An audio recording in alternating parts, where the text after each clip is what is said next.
करने वाले हैं chapter introduction to Euclid geometry की एक्सरसाइज 5.1। इससे पहले के एक वीडियो में मैंने एक्सियम्स, डेफिनेशंस, एक्सियम्स और पोस्टलेट्स का एक अलग से वीडियो बनाया हुआ है, तो आप चाहें तो वो देख सकते हैं, उसमें डिटेल में एक्सप्लेन किया है।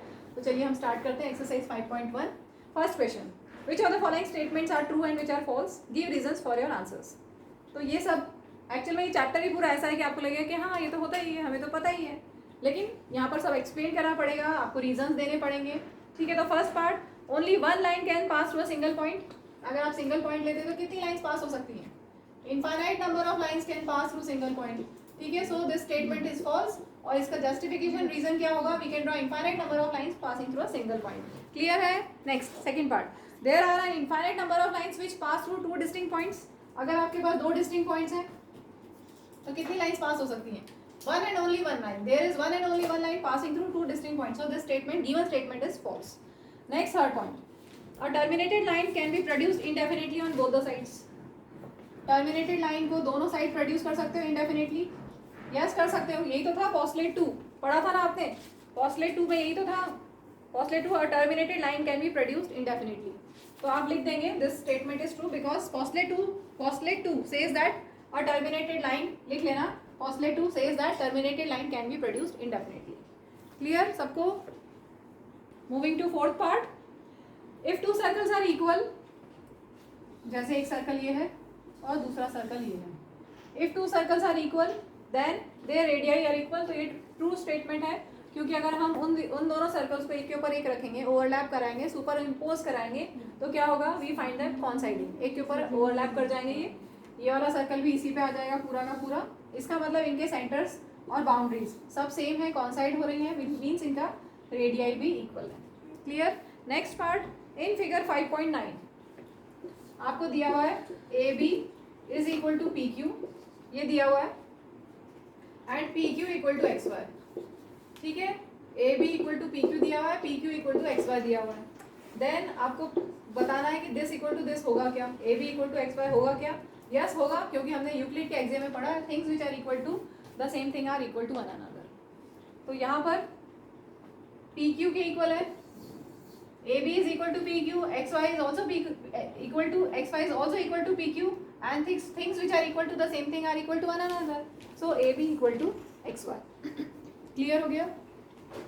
Moving to question number 2, give a definition for each of the following terms. Are there other terms that need to be defined first? तो क्या क्या हम जो यहाँ पर 5 पार्ट्स दिए हैं, इनके लिए हमें और कौन सी टर्म्स डिफाइन कर सकते हैं हम? तो yes, we need to have idea about the terms like point को हम डिफाइन कर सकते हैं, line, ray, angle, plane, circle and quadrilateral, इन सबको हम डिफाइन कर सकते हैं बिफोर डिफाइनिंग दीज 5 टर्म्स। तो फर्स्ट पार्ट पे आते हैं, पैरेलल लाइंस। पैरेलल लाइंस क्या होती हैं? दो लाइंस पैरेलल कब होंगी? जब उनके बीच में कोई कॉमन पॉइंट नहीं है। सपोज एक लाइन एल है, दूसरी लाइन एम है, एल और एम पैरेलल कब होगी? जब उनमें कोई कॉमन पॉइंट नहीं होगा। अगर आपके पास ऐसी लाइंस होती, अभी तो ये कॉमन पॉइंट नहीं है इन दोनों लाइंस में, सपोज एल और एम ऐसी होती, तो क्या पैरेलल होती क्या? ये अभी तो कॉमन पॉइंट नहीं है, लेकिन अगर आप इनको एक्सटेंड करते, आपने यूक्लिड 5th पोस्टुलेट में पढ़ा है कि अगर हम इनको एक्सटेंड करते तो they will meet at a point. ठीक है, तो कॉमन पॉइंट अगर है मतलब इंटरसेक्टिंग लाइंस है, और अगर कॉमन पॉइंट नहीं है that means lines are parallel. ठीक, तो 2 lines are said to be parallel if they have no common point. Next है परपेंडिकुलर लाइंस। परपेंडिकुलर लाइंस कैसी होती हैं? सपोज ये A B, suppose A B और ये है सी डी, तो ये perpendicular A B is perpendicular C D होगा। कब होगा? जब इनके बीच में एंगल 90 डिग्री हो। If they form a right angle, if they form a right angle then lines are said to be perpendicular. Clear है? Moving to next part, line segment. Line segment क्या होता है? जिसकी डेफिनेट लेंथ हो। आपने previous classes में बहुत बार पढ़ा हुआ है। सपोज मैंने एक लाइन बनाया ए बी, जिसके एक लाइन सेगमेंट बनाया है, तो लाइन सेगमेंट का क्या होता है? कोई डेफिनेट लेंथ होती है। सपोज ये 4 सेंटीमीटर मान लो, 3 सेंटीमीटर मान लो, तो लाइन सेगमेंट क्या होता है? Part of a line. Suppose line L है हमारे पास, लाइन एल है, उसमें यहाँ से यहाँ तक हमारे पास 4 सेंटीमीटर है। तो लाइन सेगमेंट क्या है? Line segment is a part of line जिसकी डेफिनेट लेंथ है और जिसके एंड पॉइंट्स है ए एंड बी। ठीक है, तो line segment clear. Next, radius of a circle. आप बोलोगे मैम ये सब तो हमें पता है, पता तो है, चैप्टर ही ऐसा है कि आपको इसमें लर्न करना है, आपको प्रूव करना है, आपको डेफिनेशन देनी है। ठीक है, ये सब आपको पता है कि रेडियस क्या होता है, लेकिन आपको डेफिनेशन भी याद करनी पड़ेगी। Distance from the centre to a point on the circle is radius of the circle. जैसे सपोज OP ले लें, OP इक्वल टू R। ठीक है, यहाँ पर AB is a line segment, part of the line L। ठीक है, definition के साथ में आप फिगर भी बनाइएगा जरूर से। नेक्स्ट स्क्वायर, स्क्वायर क्या होता है ये भी पता है सबको, 4 साइडेड क्लोज फिगर। ठीक है, तो quadrilateral in which all the 4 sides are equal and all 4 angles are right angles is a quadrilateral. तो आप दे सकते हैं ABCD is a quadrilateral in which all vertex angles are 90 degree and all sides are equal. Clear? Moving to question 3. बहुत सारा कुछ लिखा हुआ है, एक एक करके पॉइंट वाइज समझेंगे हम। Given two postulates, consider two postulates given below. First postulate दिया हुआ है, given 2 points A and B, given 2 distinct points A and B. Suppose आपके पास A और B दो distinct points हैं। फर्स्ट पॉइंट पढ़ रही हूँ, given 2 distinct points A and B, there exists a third point C which is in between A and B. ऐसा हो सकता है क्या? दो डिस्टिंक्ट पॉइंट्स हैं, इनके बीच में कोई थर्ड पॉइंट हो सकता है क्या? हो सकता है ना? यस। अगर आप ऐसे ज्वाइन कर दोगे तो इनके बीच में कहीं पे भी, ऐसा नहीं है कि एकदम सेंटर में हो, दो पॉइंट्स हैं A एंड B, तो इनके बीच में कहीं पे भी C पॉइंट हो सकता है। ठीक, सेकेंड पार्ट दिया हुआ है, सेकेंड पोस्टुलेट इन्होंने दिया हुआ है, there exist at least 3 points that are not on the same line. ऐसा हो सकता है क्या कि आपके पास 3 पॉइंट्स हो जो सेम लाइन में ना हो? सपोज 2 पॉइंट तो हमने ले लिए A एंड B जो सेम लाइन में है, 2 पॉइंट से तो सेम एक लाइन बनती ही बनती है। ऐसा हो सकता है कि कोई एक और पॉइंट हो जो इस पे ना हो सकता है ना? वो जो पॉइंट C है वो लाइन पे हो, ये भी पॉसिबल है। वो पॉइंट जो C है वो लाइन पे ना हो, ये भी पॉसिबल है। तो दोनों पोस्टुलेट्स हमें सही लग रहे हैं। अब क्वेश्चन है आगे, do these postulates contain any undefined terms? तो yes, these postulates contain undefined terms जैसे पॉइंट और लाइन। ठीक है, अब इसके बाद पूछा है, are these postulates consistent? Consistent है क्या? यस, दीज आर कंसिस्टेंट, क्योंकि दो अलग अलग सिचुएशन से डील कर रहे हैं ये। फर्स्ट वाला बोला है कि C एक पॉइंट है जो उन दोनों के बीच में है, नेक्स्ट में बोला है C एक पॉइंट है जो उन दोनों के बीच में नहीं है, कहीं और है, A उसी लाइन में नहीं है। तो यस, दोनों पॉसिबल है, तो ये कंसिस्टेंट है क्योंकि दो अलग अलग सिचुएशन से डील कर रहे हैं। Then do they follow from Euclid's postulate? तो नो, ये यूक्लिड्स पोस्टुलेट को तो फॉलो नहीं करते। आपने फर्स्ट 5 यूक्लिड्स पोस्टुलेट पढ़े हुए हैं, they do not follow from Euclid's postulate, however they follow from the axiom. Axiom हमने पढ़ा था, यूक्लिड का एक्सियम पढ़ा था। गिवन 2 डिस्टिंक्ट पॉइंट्स, अगर 2 डिस्टिंक्ट पॉइंट्स है तो there is a unique line which passes through them. ठीक है, तो ये जो पोस्टुलेट्स हैं they do not follow from Euclid's postulate, लेकिन they follow from the axiom. कौन सा axiom? Given 2 distinct points there is a unique line passing through them. ठीक है, अब पोस्टुलेट्स को एक बार फिर से समझ लो। Postulate 1 says that given 2 points A and B, there is a point C जो उस पे लाई करता है, lying on the line between them. और पोस्टुलेट 2 क्या बोलता है कि A एंड B 2 पॉइंट है और हम कोई एक पॉइंट ले सकते हैं, कोई एक पॉइंट C ले सकते हैं जो उस पे लाई ना करे। ठीक है, क्लियर हो गया? Moving to next question. अब अच्छे क्वेश्चंस आए, इजी क्वेश्चंस आए, आपको लगेगा कि हाँ अब हम ज्योमेट्री पढ़ रहे हैं एक्चुअल में। If point C lies between 2 points A and B, 2 points है आपके पास A and B, and point C lies between A and B such that AC equal to BC। ठीक है, तो आपको इक्वल दिया हुआ है, दिस इक्वल टू दिस दिया हुआ है। Then prove that AC is half of AB। तो हमने गिवन लिख लिया, AC equal to BC given लिख लिया। अब मैं दोनों साइड अगर AC ऐड कर दूं, कर सकते हैं ना दोनों साइड AC ऐड? क्या रीजन होगा? If equals are added to equals the wholes are equal. पढ़ा ना यूक्लिड के एक्सियम में, if equals are added to equals then wholes are equal. दोनों साइड हमने AC ऐड कर दिया। अब देखिए AC प्लस AC कितना हो गया? Twice of AC। BC plus AC देखो फिगर में, BC प्लस AC कितना हुआ? AB। So AC will be half of AB, और यही हमें प्रूव करना था, हेंस प्रूव्ड। देखिए हमें इसमें कैसे समझ में आया कि हम AC ऐड करें? हमें क्यों पता कि हम क्या करें? हमें नेक्स्ट स्टेप, गिवन के बाद हम नेक्स्ट स्टेप क्या करें हमें कैसे समझ में आएगा? तो हमें जो प्रूव करना है उस पर ध्यान दीजिए। हमें प्रूव करना है AC equal to half of AB। अगर इस 2 को इधर ले जाओगे आप तो ट्वाइस ऑफ AC। ठीक है, ट्वाइस ऑफ AC, इसका मतलब AC को हमें डबल करना है, AC को हमें डबल करना है। तो AC इक्वल टू BC है। अगर AC को आप डबल करना चाहते हैं तो दोनों साइड AC ऐड कर दो, तो इधर AC का डबल हो जाएगा। यस और नो? AC का डबल हो जाएगा, ट्वाइस ऑफ AC हो जाएगा। ठीक है, इसलिए हमने दोनों साइड ए सी ऐड किया है। आप दोनों साइड बी सी ऐड करते तो हमें दूसरा रिजल्ट मिलता, लेकिन हम वो नहीं कर रहे हैं क्योंकि हमें बोला है यहाँ पर A C equal to half of A B, मतलब हमें ए सी को डबल करते हुए सॉल्व करना है। तो हमने दोनों साइड ए सी ऐड किया है, equals are added to equals, the wholes are equal, और उसके बाद हमने सिंप्लीफाई कर लिया। अभी स्टूडेंट का क्वेश्चन है कि हम दोनों साइड अगर बी सी ऐड करेंगे तो क्या होगा। अभी मैंने यहाँ पर ए सी ऐड किया है, अगर आप बी सी ऐड करेंगे तो क्या होगा। बी सी ऐड कर सकते हैं लेकिन हमें रिजल्ट नहीं मिलेगा। ये सही है बिल्कुल, दोनों साइड इक्वल ऐड करोगे तो होल्स भी इक्वल होते हैं, यही तो एक्सियम है, equals are added to equals the wholes are equal. दोनों साइड हम बी सी भी ऐड कर सकते हैं लेकिन हमें रिजल्ट नहीं मिलेगा क्योंकि ए सी प्लस बी सी कितना हो गया, ए बी, और B C plus B C twice of B C, तो हमें यहाँ पर मिलेगा B C is half of A B.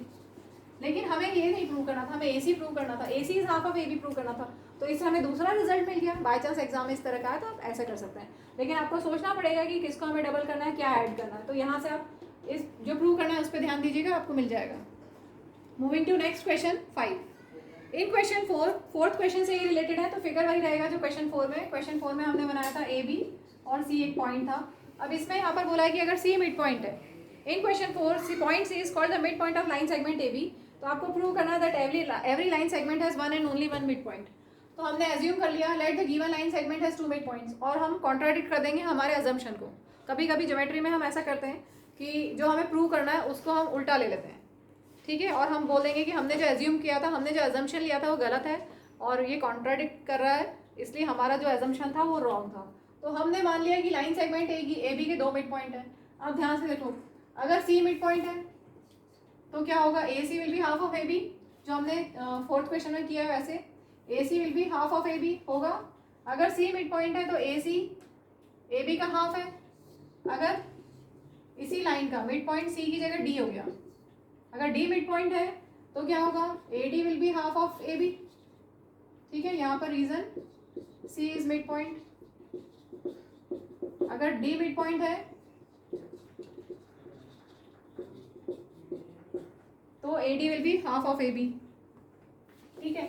अब हम इन दोनों इक्वेशंस को अगर सब्ट्रैक्ट कर दें, equation 1 minus equation 2, on subtracting क्या मिल जाएगा आपको, A C minus A D, और राइट साइड में half of A B minus half of A B, इधर भी ए बी है हाफ ऑफ ए बी, इधर भी A B half of A B, कितना हो गया, A C minus A D will be half of A B minus half of A B 0। That means what, A C equal to A D. अब आप सोचो ध्यान से, ए सी और A D हो सकता है क्या, एक ही लाइन में ए सी और ए डी इक्वल हो सकता है क्या, ऐसा पॉसिबल है क्या, सोचो जरा। A C equal to A D कब पॉसिबल है, this is possible only if, this is possible only if C and D coincide. तो हमने जो एज्यूम किया था कि सी एंड डी अलग अलग पॉइंट्स है, तो वो एजम्पशन रॉन्ग था, ठीक है। Thus this is possible only if C and D coincide, therefore there is one and only one mid point of a line segment. एक लाइन सेगमेंट अगर है तो उसका एक ही मिड पॉइंट हो सकता है, अगर दो ले लोगे आप तो भी वो कॉन्साइड कर जाएंगे, आपको एक ही मिलेगा, और so there is one and only one mid point of given line segment. Clear. Moving to next question 6। In figure A C equal to B D, आपको दिया हुआ है A C is equal to B D, इतना दिया हुआ है। Then prove that A B equal to C D. तो देखिए A C equal to B D तो गिवन है। अब ए सी को ध्यान से देखो, ए सी को हम दो पार्ट्स में डिवाइड कर सकते हैं, A B plus B C कर सकते हैं, ए सी को हम लिख सकते हैं A B plus B C. ऐसे ही अब बी डी को देखिए, बी डी को हम क्या लिख सकते हैं, B C plus C D लिख सकते हैं, B C plus C D. अब हम अगर दोनों साइड्स में बी सी सब्ट्रैक्ट कर दें तो क्या होगा, ये कैंसिल हो जाएगा ना। आप ऐसे डायरेक्ट कैंसिल कर सकते हो, लेकिन हम क्योंकि यूक्लिड ज्योमेट्री कर रहे हैं तो हम एक्सियम्स यूज करते हुए करेंगे। अभी आपको क्लियरली दिख रहा है ना, लेफ्ट साइड में बी सी, राइट साइड में बी सी, कैंसिल।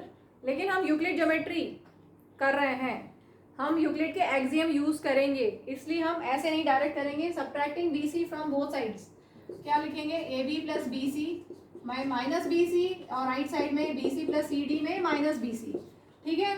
अब देखो BC माइनस BC अब हट गया, और यहाँ पर BC माइनस BC हट गया, बचा क्या CD।